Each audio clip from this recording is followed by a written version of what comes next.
The numbers are staggering. But the facts are, well, they're even more unsettling.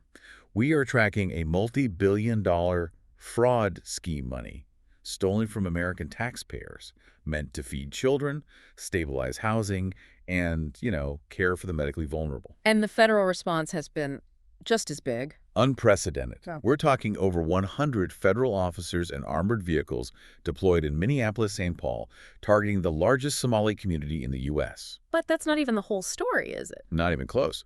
At the same time, 1,000 miles away, an elected Somali official is arrested on felony gun charges.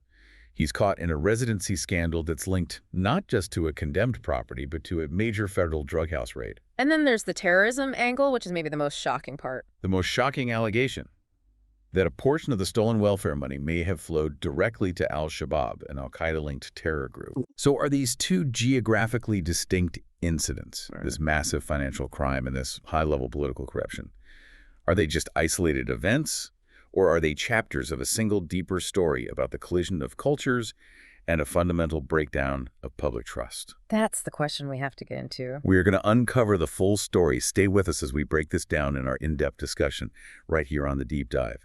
And if you find our reporting valuable, please hit the like button and subscribe to support our channel. We truly appreciate it. So, we have a critical mission today. We have to synthesize these two really complex and geographically separate stories.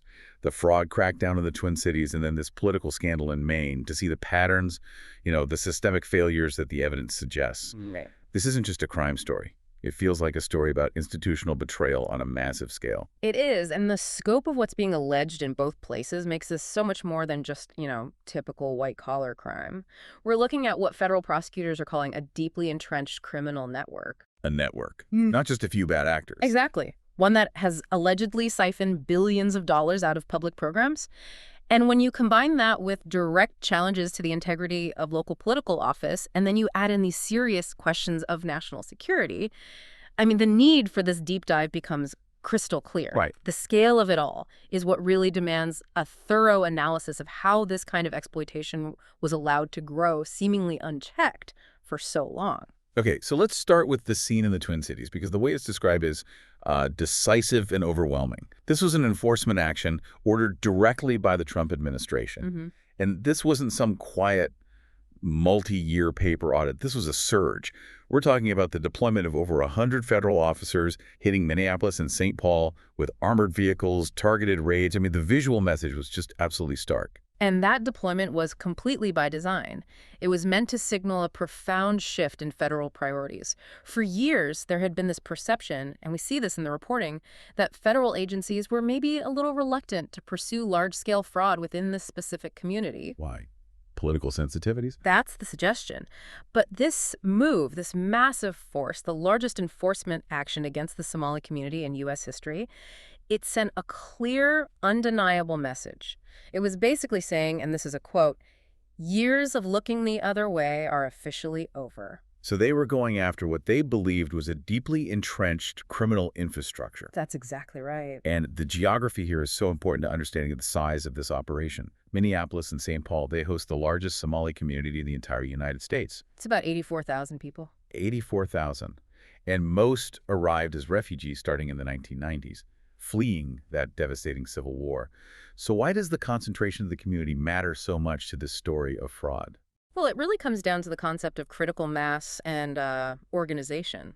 When you have a diaspora community that's this large and this concentrated, it can allegedly sustain a very sophisticated internal network of operations. So it operates kind of outside the purview of the wider community. Precisely. The size of the community seems to have allowed the alleged perpetrators to create a web of hundreds of interconnected organizations, many of them just shell companies, which you absolutely need to execute fraud on this breathtaking scale. So this wasn't just disorganized crime. Oh, not at all. The allegations are that this was organized crime and that it leveraged existing community and even clan structures to facilitate the movement of money and, the falsification of all these records. And the sheer magnitude of the theft is what first got everyone's attention. Yeah. The initial spark was that staggering number, $250 million.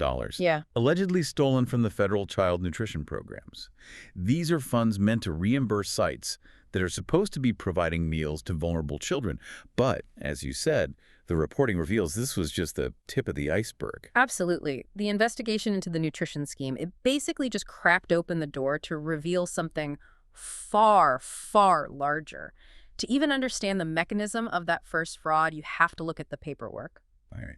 The whole alleged scheme relied on fraudulent headcounts. So you'd have these companies, often set up as nonprofits or, say, cultural centers.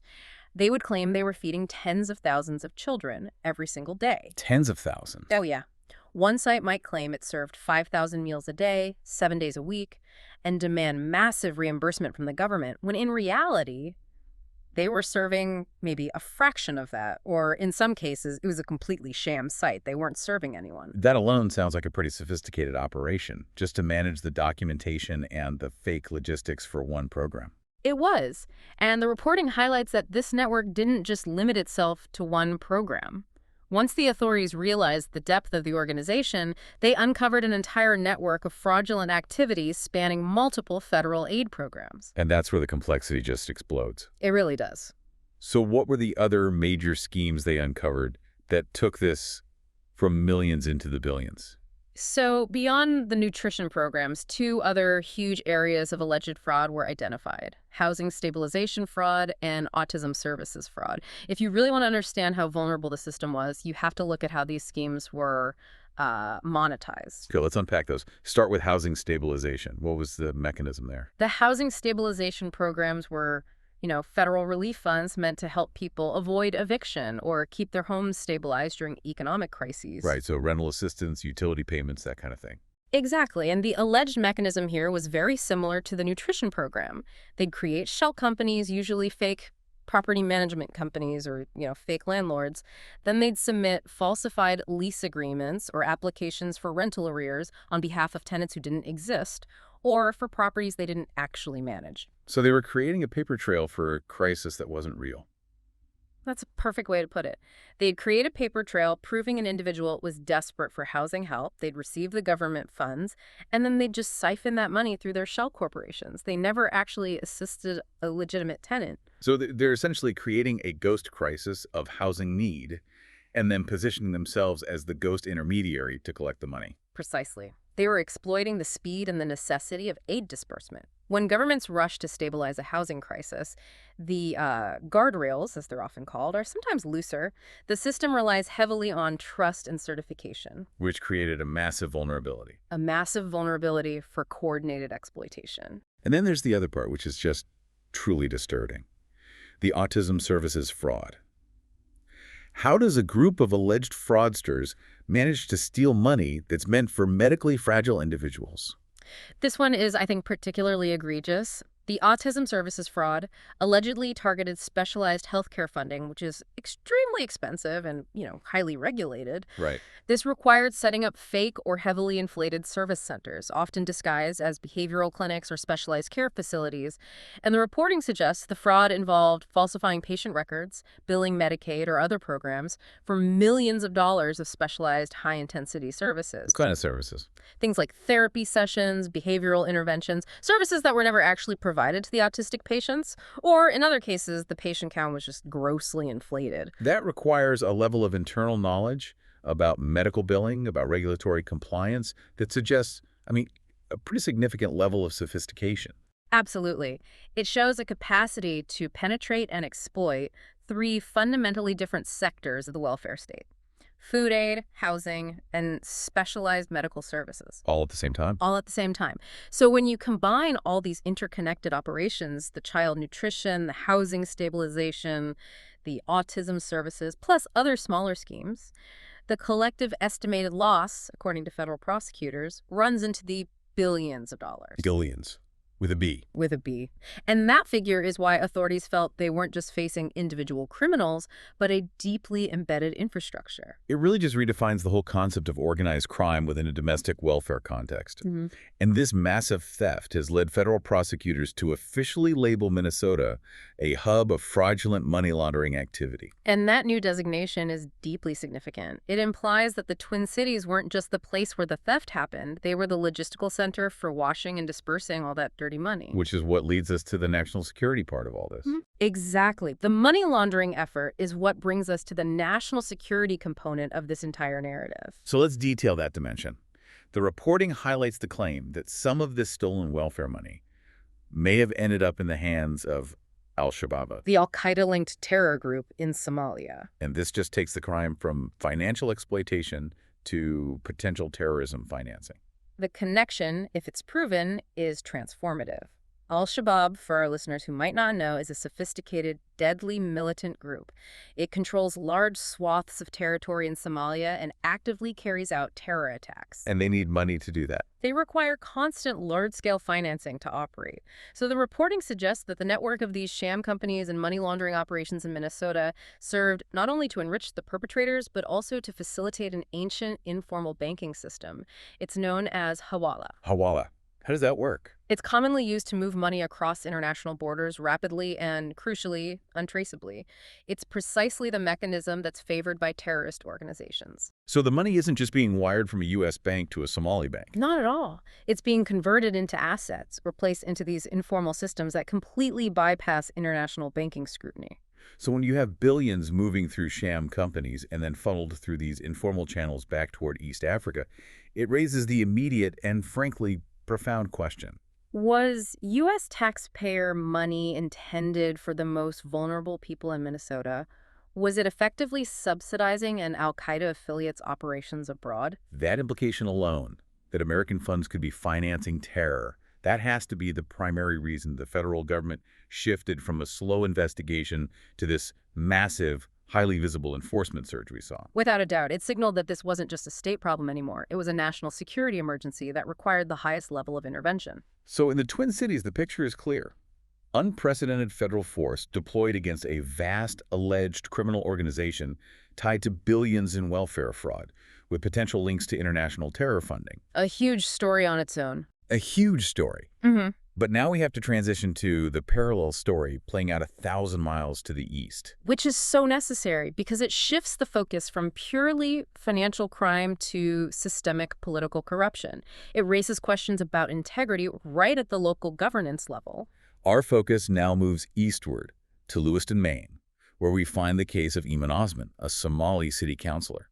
And this narrative gives us a crucial parallel, looking at alleged political corruption and systemic deception within a local government context. Right. And the reporting really emphasizes the stunning synchronicity of these events. The timing is what makes this just so compelling. So Eamon Osman, the counselor in Lewiston, he was indicted on Monday, December 2nd, facing 2 felony counts. Related to stealing firearms. Yeah. Allegedly stealing firearms, yes. And that exact same day, the Trump administration began deploying that massive surge of federal officers and ICE agents to Minneapolis-St. Paul. And the analysis we've seen argues very strongly that these simultaneous back-to-back incidents are not coincidences.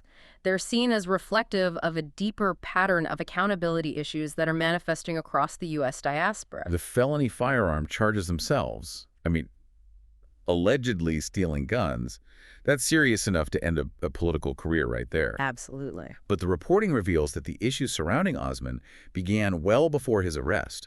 It all centered on this highly unusual residency scandal. He was scheduled to be sworn into office in January, but his legitimate address became the core issue. And the specifics of this residency scandal are almost unbelievable for an elected official in, a Western democracy. Osman was facing intense scrutiny for claiming residency at an address that had been officially condemned by the city of Lewiston. Condemned. Let's unpack what that means, because that's a strong word. It is. A condemned property isn't just one that needs a few repairs. It means the building has been deemed unsafe, uninhabitable, or structurally unsound by the city's code enforcement. So to claim you live there. To claim residency in a place like that, or even just maintain it, it suggests a fundamental disregard for municipal law and public safety regulations. And then the situation got even more serious. The reporting says this condemned address had a much darker connection. That's where it really escalated. It was allegedly tied to a federal drug raid that had seized an astronomical quantity of contraband. That is the pivotal detail. The reports connect this condemned address to a massive federal law enforcement seizure. And we're talking about a cache of illicit materials, 24 pounds of methamphetamine, significant amounts of cocaine and fentanyl, and numerous illegal firearms. 24 pounds of meth. 24 pounds. So the implication is just staggering. You have an individual who is preparing to hold elected office, and he's allegedly connected to a condemned property that was, at the same time, operating as a nexus for major federal drug and weapons trafficking. This moves so far beyond a simple question of, where someone sleeps at night. Oh, completely. It raises immediate and critical questions about integrity, about judgment, and about alleged association with serious organized criminal activity. If an official's claimed residence is linked to 24 pounds of meth, that just challenges the core principles of public trust. It does. And the analysis we've seen characterizes this behavior as being pulled straight from a third world playbook. What do they mean by that phrase? Well, that term, as it's used in the analysis, it refers to a political environment where laws and regulations like residency requirements or property safety codes are just seen as obstacles to be skirted through deception or, outright corruption. So they're not rules that have to be followed. Exactly. They're not seen as rules that public servants must rigorously adhere to. So the suggestion is that the integrity of the Lewiston local government was being fundamentally challenged by this really bizarre situation. And the defense that Osmond's legal counsel offered when the city clerk demanded proof of residency, that only seemed to compound the allegations of deception. It really did. The lawyer claimed Osmond couldn't disclose his current address because his life was in danger, and he was allegedly receiving death threats. Which is the textbook definition of evasion, Yeah. but using a highly charged, sympathetic defense. I mean, claiming death threats should immediately trigger a police response, a full investigation, some kind of protection. So what happened when reporters looked into it? Well, the reporting says they did their due diligence. They checked with the Lewiston Police Department, and they found, and this is a quote, absolutely no record whatsoever of any police report filed about any threats. None.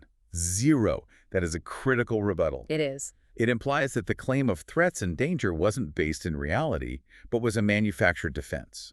A story designed to provide an excuse for avoiding the mandatory verification of a legitimate address. A verification required for public office. Exactly. Yeah. And when you look at the parallel narratives, the analysis is synthesizing this as a recurring pattern of alleged criminal behavior and evasion. So in Minnesota, The pattern is systemic financial exploitation facilitated by deception. And in Maine, the pattern is systemic political deception, felony charges, and alleged association with severe criminal activity to facilitate holding local power. and the political implication in Maine is significant because of the shifting demographics there. The reporting notes that Somali communities in cities like Lewiston and Portland have grown rapidly, They now make up around 15% of some local populations. and they're actively winning elections, serving on crucial bodies like school boards. This growth is what makes the integrity of figures like Osmond so paramount. When a prominent elected official from this community is arrested on felony gun charges associated with a condemned drug house and then allegedly fabricates threats to hide their residence, it creates a massive credibility crisis. A crisis for the entire political structure they're trying to build. It really does. It challenges the public's fundamental trust. It raises questions about whether the new leadership is adhering to the established rules of governance. So we have Minnesota showing this alleged systemic financial exploitation of the state treasury. Right. In Maine, showing the alleged systemic political exploitation of the democratic process.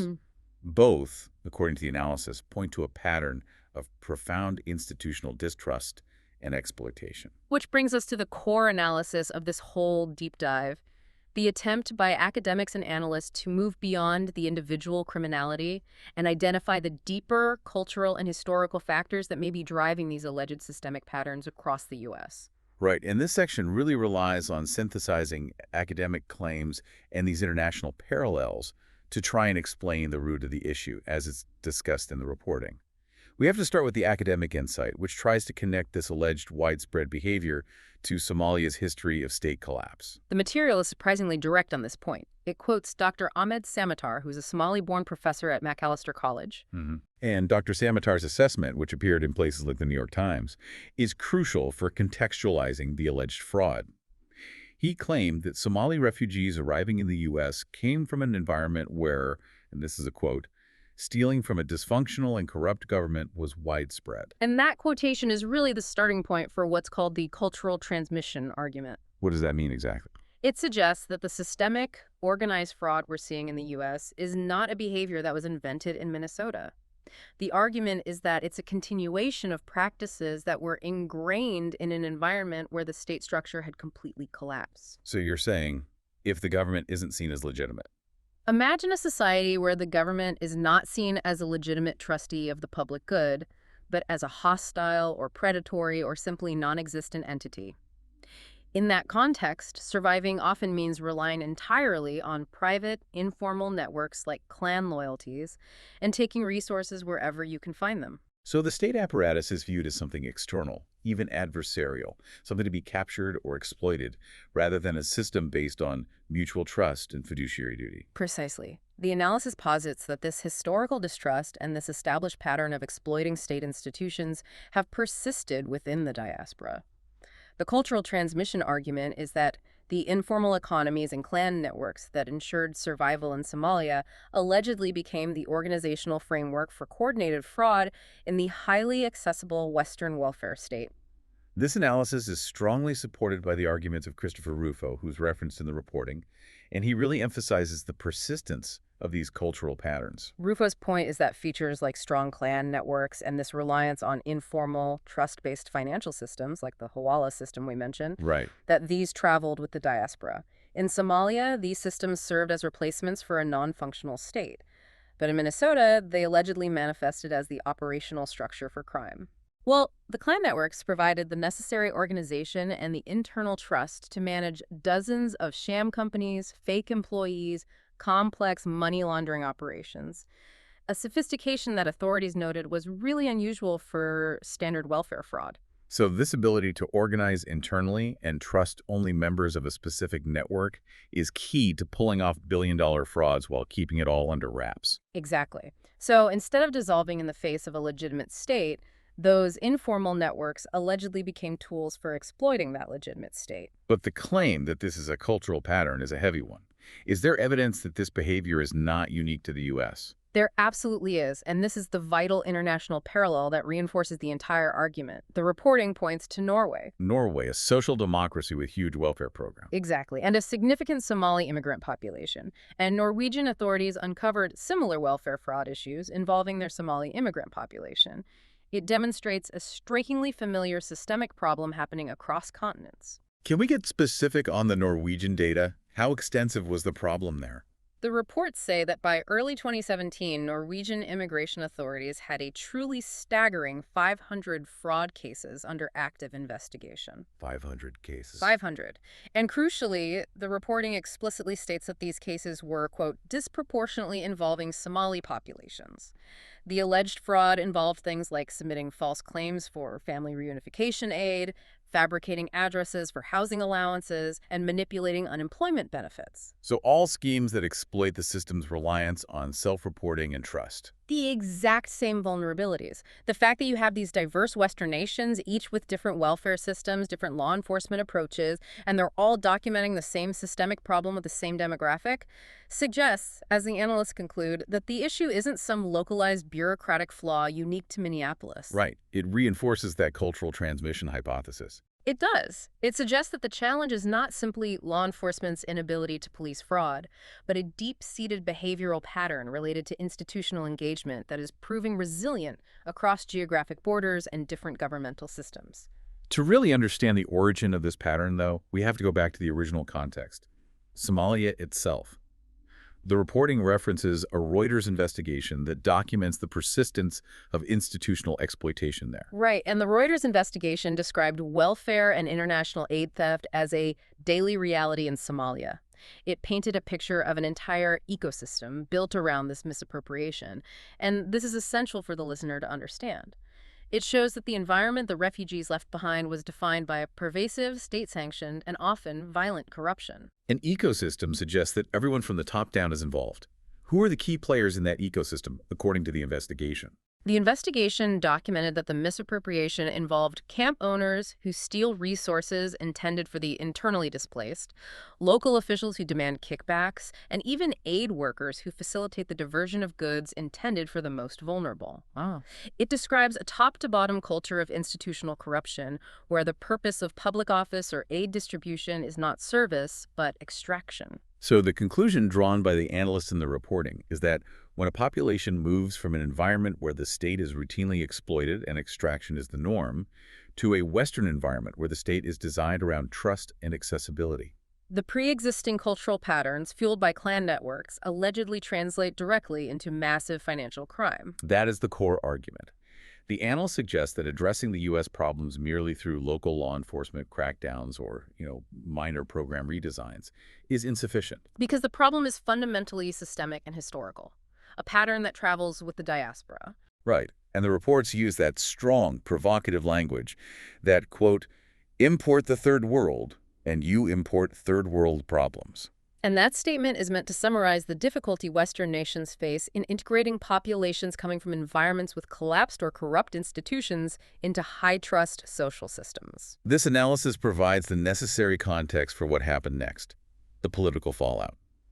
If the problem is systemic, historical, and international, the political response becomes even more critical.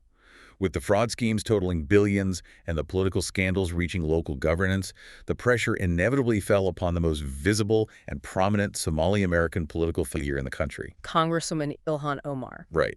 The reports describe a moment where she was directly confronted on live television with the entire spectrum of these scandals and a pervasive fraud that was, quote, ravaging the Somali community in her home district of Minnesota. And this televised confrontation on CNN was so significant because it forced a federal representative, a symbolic leader of that diaspora community, to publicly address the allegations of systemic criminality. She was asked a very pointed, blunt question. It was essentially, can you shed any light on why the fraud got so out of control in Minnesota? The entire discussion was focused on the fact that her constituents were at the center of what federal prosecutors were calling one of the worst welfare frauds in U.S. history. And her response was meticulously documented and analyzed. It's framed not as an admission of guilt, but as a political strategy to deflect blame. It is. She didn't blame the individuals who committed the crime. She immediately shifted the focus to the government programs themselves. What was her argument? Her specific argument, as reported, was that the programs were set up very quickly, often relying on third-party organizations to facilitate aid. And because of this rapid deployment, quote, a lot of the guardrails did not get created. So in her view, the schemes resulted from fundamental program design flaws. She was essentially arguing that the government failed to make the theft impossible. And the analysis we've seen provides a powerful counter-critique to this administrative defense. Why did critics find her blaming of program flaws so disingenuous? Because it completely minimizes the intentionality and the coordination involved. The analysts quoted in the reports pointed out that she focused entirely on systemic failures rather than the flaws of the people who committed the actual crimes. Right. And the reporting emphasizes that nearly 60 people have already been convicted in just the child nutrition scheme alone. 60 people. 60.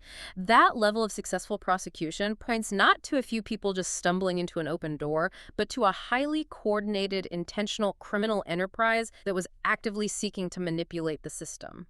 The analysts featured in the reports characterized her blaming of systemic design flaws rather than individual criminality as a political defense mechanism. They argue that this focus on institutional failure over personal accountability is a strategy frequently employed by progressive leaders when they're faced with constituent criminality. And this political analysis extends beyond just Omar herself.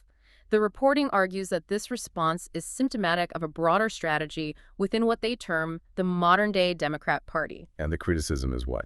The criticism is that rather than holding their community accountable for billions in alleged theft and the associated political corruption, leaders are consistently making excuses and deflecting the blame away from personal responsibility. The ultimate political conclusion drawn in the reporting is stark.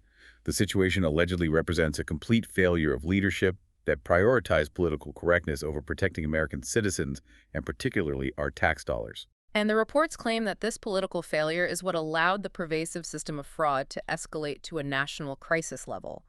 The analysts suggest that the political pressure to protect and defend the community from external criticism effectively created a permissive environment for the alleged systemic fraud to thrive for years. And so the federal administration, recognizing this alleged failure, is responding not just with arrests, but with a promise of sustained, heightened accountability. Right. The declaration from federal authorities is clear.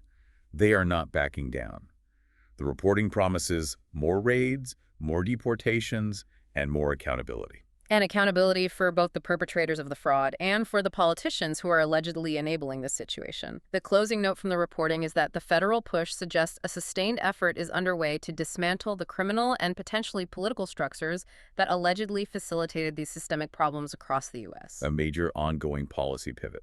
It certainly seems to be. We've covered an immense amount of ground today, tracking the complexity of these twin issues, the mass financial fraud connected to potential international terrorism in the Twin Cities, and the parallel, deeply troubling local political corruption, felony charges, and systemic deception allegations in Maine. It's a lot to take in. It is. It's a story spanning the continent, raising critical questions about institutional integrity, the persistence of cultural patterns of exploitation, and the catastrophic failure of political leadership to address these systemic issues when the public trust and taxpayer dollars are at stake. Thank you.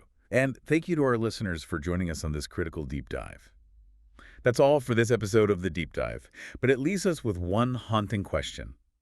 If the guardians of the rules are the first to break them, who is left to protect the game?